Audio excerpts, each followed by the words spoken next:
Number 4 on the Go formula, really similar to number 3. To attend a public university in 2010, our tuition was $7,000.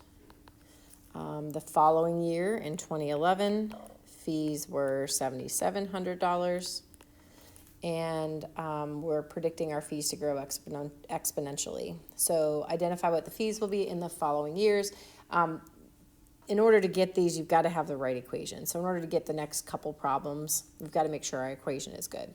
Now, I want to use my year 0 as 2010. So in year 0, it was $7,000. In year 1, it's $7,700. So to write my equation, I need to know what my 0 term is. That's A.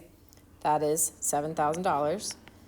And I need to know how much I'm multiplying by each year to get to B.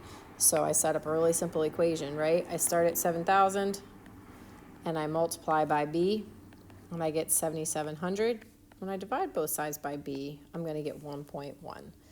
So, or I'm sorry, when I divide both sides by 7,000, I get B is 1.1. So now I have my equation. So, and this will probably cover 4 through, I don't remember, 6 it looks like. So to find the year 2022 is going to be 12 for X, because remember, this is 2010. So then 2023 will be 13, and 2024 will be 14. So what I'm going to have to do here is plug 12, 13, and 14 into my equation. So I would say y equals 7,000 times 1.1 to the 12th power. Plug that into my calculator, and I get y equals, so I have an amount of money, so I need to make sure I use a dollar sign. And actually, here's what the decimal ends up being. That's a decimal point. I need to round to the nearest tenth, right? So because this is an 8, that's going to round up, that's going to round up, that's going to round up. This actually ends up being 21969.00.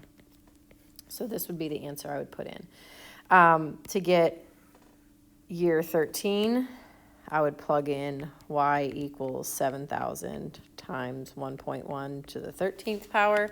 And then I just go put that in my calculator, and I get y equals 165.898. And again, this rounds this one up, rounds this one up. So I end up with 5.90. Okay, and then I could do the same thing to find when x equals 14.